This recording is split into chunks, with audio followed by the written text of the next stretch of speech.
Imagine करो को इतना लाउडली गाना गा रहा हो और कि सिर्फ ह्यूमंस नहीं, animal, birds, trees, even sky भी डिस्टर्ब हो जाए तो कैसा रहेगा। मतलब kind of very joking part, but still आज हम यही चीज़ें करने वाले हैं। हम गाने के बारे में पढ़ने वाले हैं। एक गाने के ऊपर बेस्ड पोएम है कि गाने की क्या पावर है, what is the power of music. So आज हम क्लास 10th का बहुत ही फ़नी एंड ह्यूमरस पोएम पढ़ने वाले हैं, that is the power of music by Sukumar Roy. कुछ डिटेल में समझेंगे कि आखिर इस पोएम में क्या हुआ, कैसे पोएट ने क्या लिखा। ठीक है, ये पोएम एक ऐसा सिंगर के बारे में है जिसका सिंगिंग स्टाइल इतना लाउड और इरिटेटिंग है कि पूरी दुनिया क्योस में आ जाती है, लेकिन फ़नी वे में। Okay, so not in a very serious way, in a funny way, right.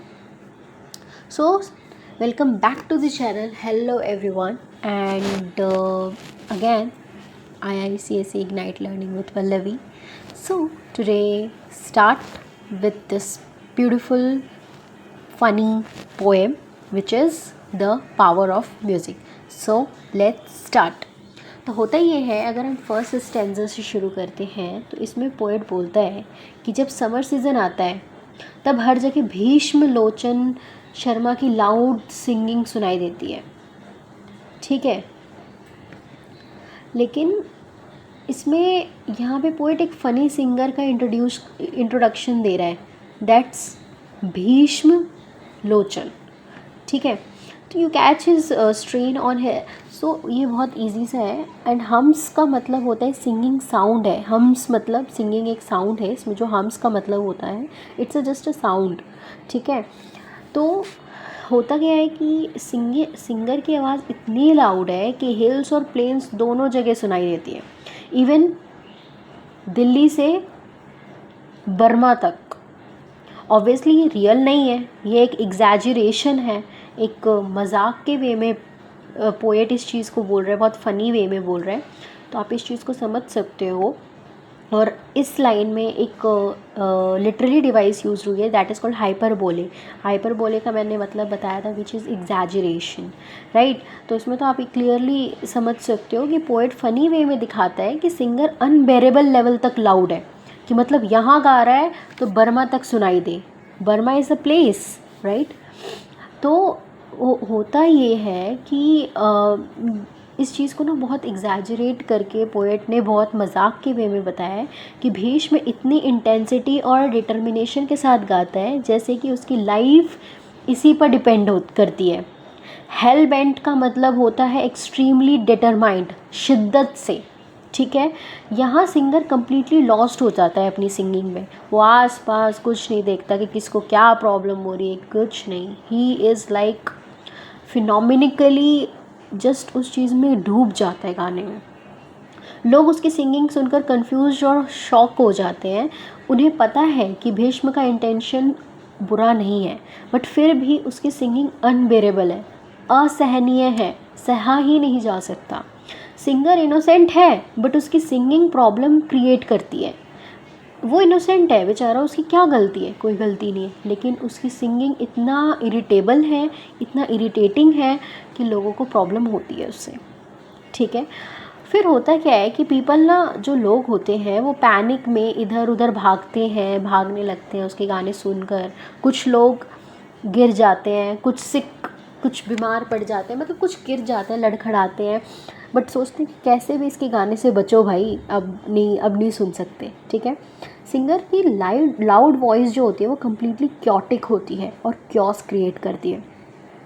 इसमें ये चीज़ है कि ये सारी चीज़ें कॉमेडी के पर्पज़ से इसमें लिखा गया है और एग्जैजरेट फॉर्म में लिखा गया है। जो ये रिएक्शंस दे रखे हैं वो बहुत एग्जैजरेटिंग है।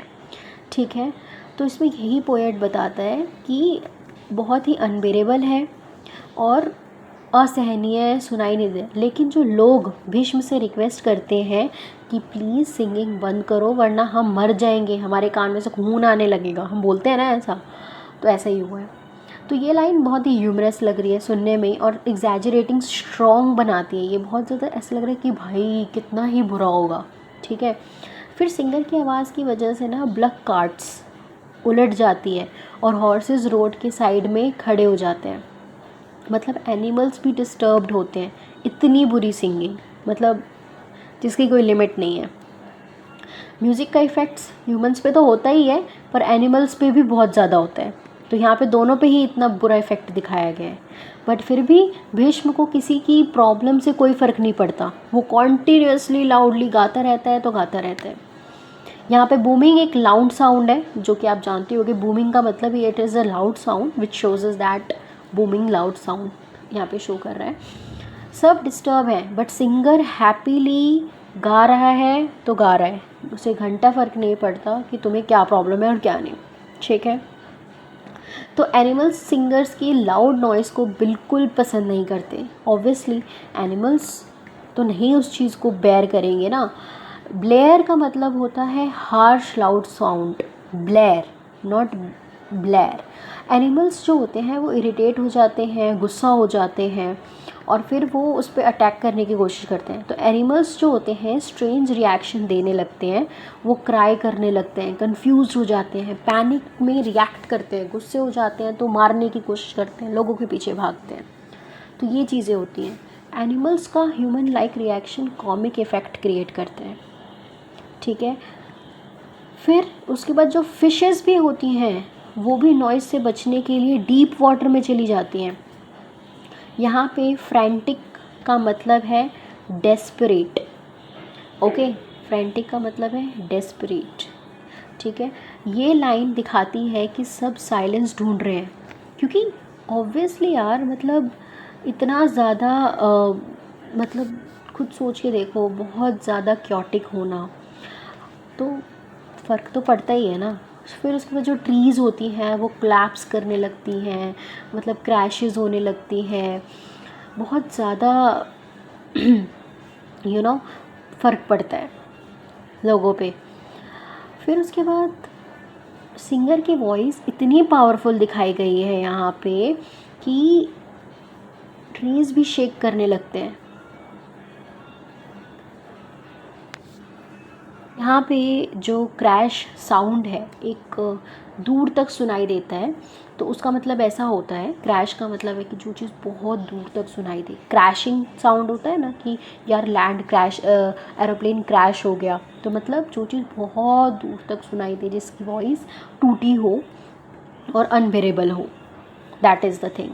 अब बर्ड्स हैं स्काई में बर्ड्स हैं, उड़ते वक्त उल्टे हो जाते हैं, इतनी अनबेरेबल साउंड है उसकी, because of the terrible singing this happen. Means turn turtle का मतलब है यहाँ पे जो टर्न टर्टल लिखा हुआ है, इसका मतलब है उल्टे हो जाना, सीधे उड़ते हुए उल्टे हो जाना, ठीक है। ये सीन बहुत ही फ़नी और एग्जैचरेटेड लगता है, मतलब मैं जैसे समझा रही हूँ उस हिसाब से तो लगेगा कि हाँ यही है, लेकिन अगर आप इस चीज़ को इमेजिन करो तो सोचो कितना हॉरेबल साउंड होगा उसका कि बर्ड्स उड़ रही हैं और वो उल्टी हो गई हैं, ठीक है।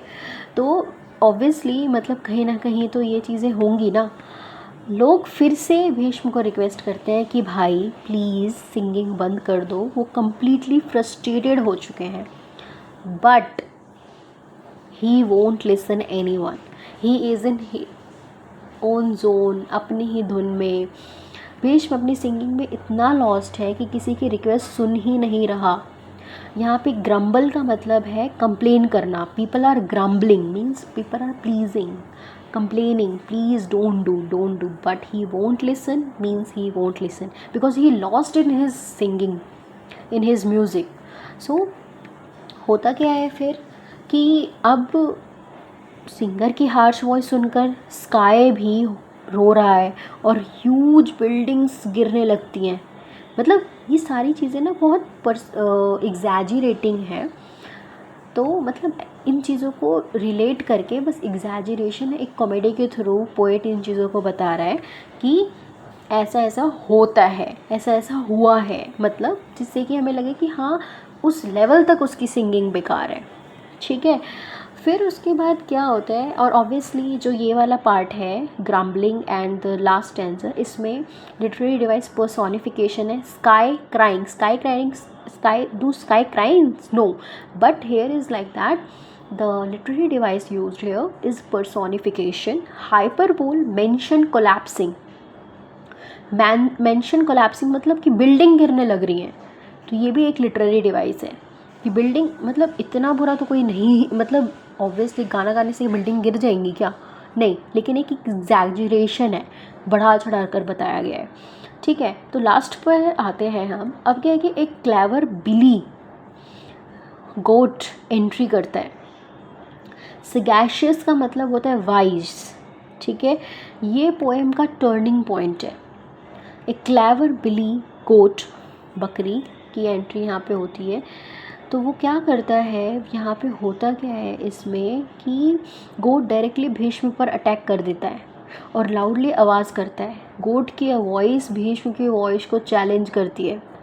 तो मतलब can you see the twist and turn कि कोई और भी है जो भीष्म की वॉइस को टक्कर दे सकता है, ठीक है। तो ही वॉज जस्ट अ गोट। तो गोट क्या करता है कि उसकी वॉइस को चैलेंज करता है, और जो वहाँ की जो गोट के अटैक की वजह से भीष्म की सिंगिंग डिस्टर्ब हो जाती है, कंप्लीट क्योस क्रिएट हो जाता है। और क्योस क्रिएट होने की वजह से अब उसे समझ आता है कि फाइनली भीष्म अपनी सिंगिंग बंद करता है और दुनिया को साइलेंस का प्रीशियस गिफ्ट मिलता है। मतलब could you imagine people are that level of frustration कि now they are relaxing that कि थैंक गॉड अब तो कम से कम नहीं हो सुनना पड़ेगा हमें।